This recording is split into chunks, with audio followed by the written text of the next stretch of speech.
The Canadian Centre for Policy Alternatives has been in Nova Scotia since 1999. It's quite a unique organization, not just in Nova Scotia, but I'd say in the Maritimes. There aren't other organizations that have the same kind of broad mandate that we do, that's focusing on social and economic justice as well as environmental sustainability. I'm a supporter of the CCPA because I find it very useful as a journalist in doing research.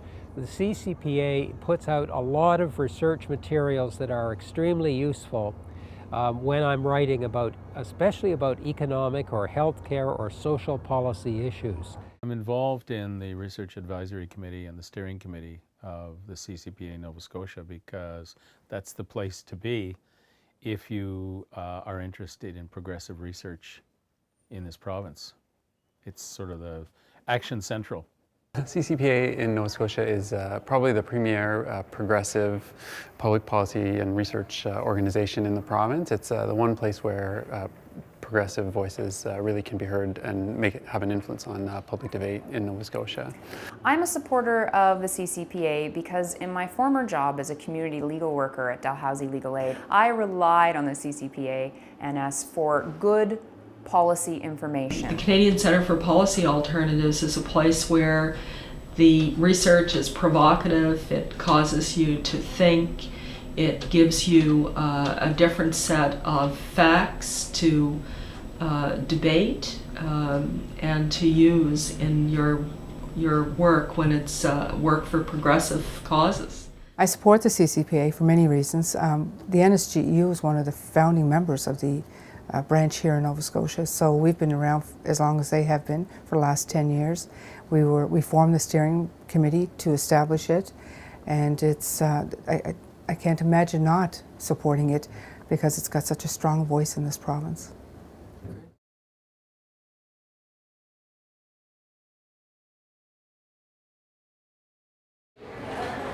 It translates complex knowledge into ideas that everyone can understand.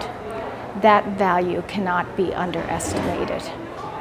It's really important to us to see that research is being produced that relates to issues of post-secondary education, issues that are happening on our campuses right now.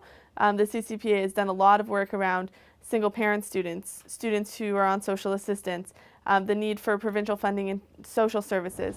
Well, it's important here, I believe, to offset the influence of a major right-wing think tank, a corporate-funded think tank called AIMS, the Atlantic Institute for Market Studies.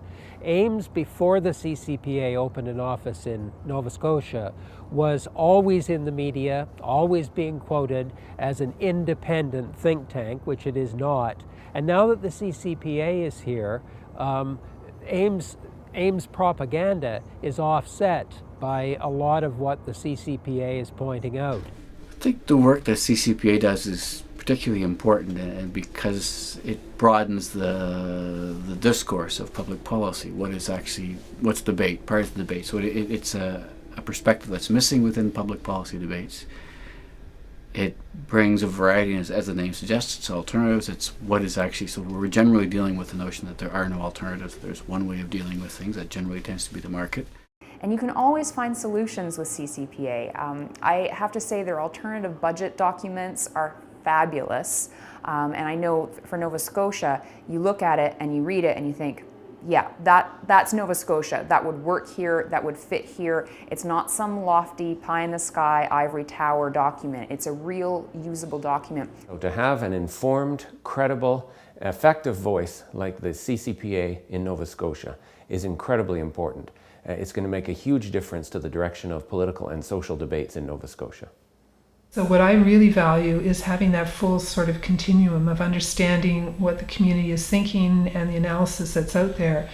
What I find that the CCPA-NS does is that it provides a perspective that sometimes is difficult to hear or is not necessarily always available readily in some of the publications or the discussions that I have. Over the years in various debates at the legislature, myself and my colleagues have made reference to various reports and pieces of research that have been done by associates of the Nova Scotia chapter of CCPA, as well as the national group.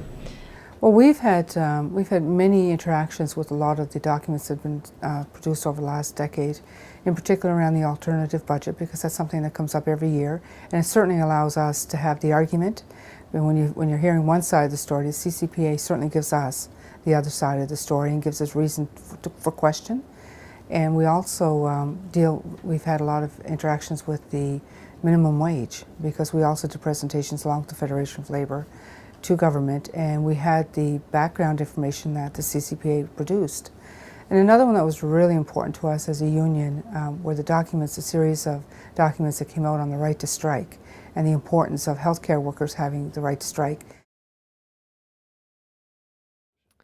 So the CCPA Nova Scotia's alternative budget is by far one of the most important documents produced in this province by any research body.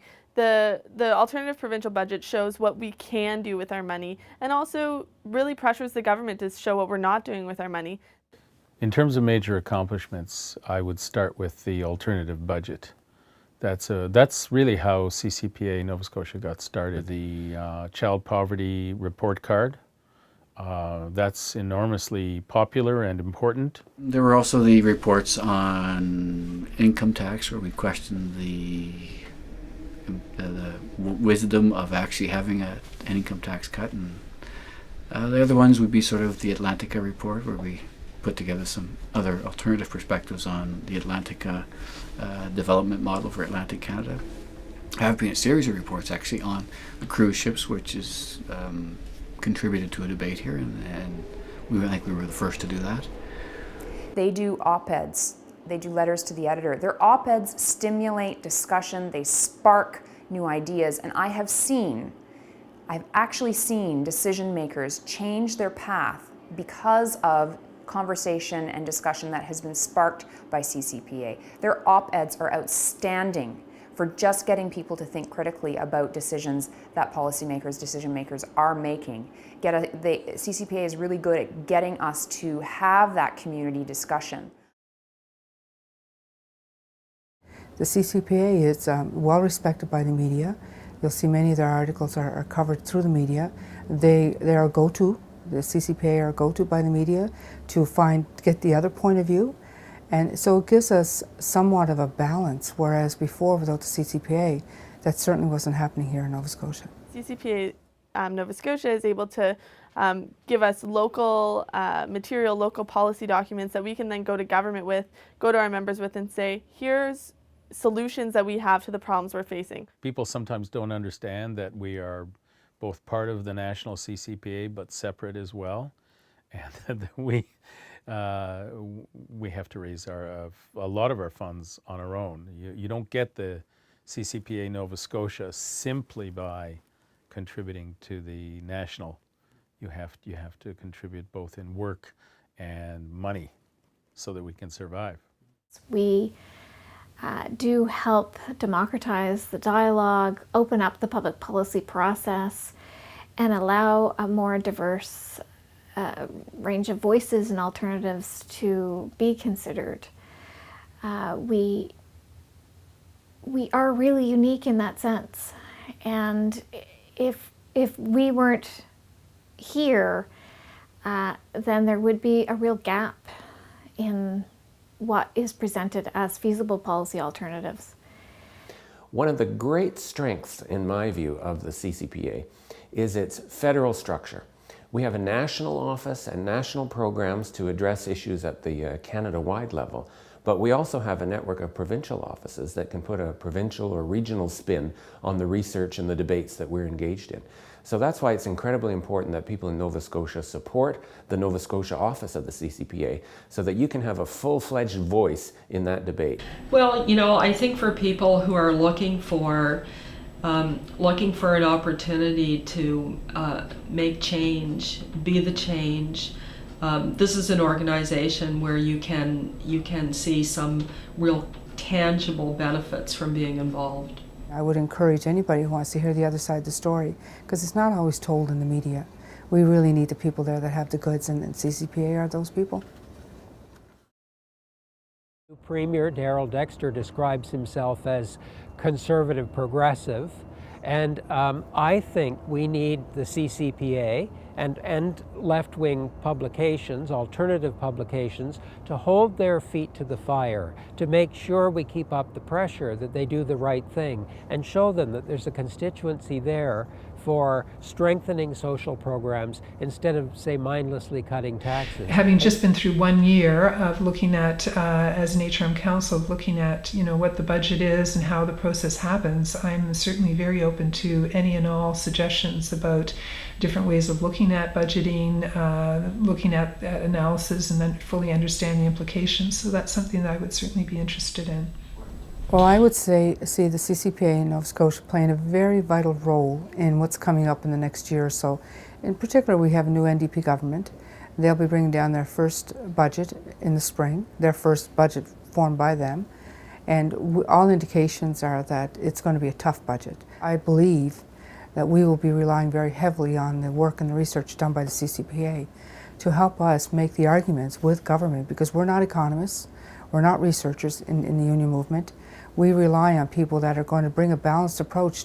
The Canadian Centre for Policy Alternatives Nova Scotia also allows people to be brought into the research process. It means that research is not just seen as something that's done by academics in the academy, but it's something that's collective. It's something that we can, that students and that members of the public and people who might not necessarily have university education can come in and help direct what things that we're going to be talking about, what policies we're going to be putting forward. Our aspirations have been to get broader input, broader participation in the reports that we produce. This is particularly the case in the alternative budget.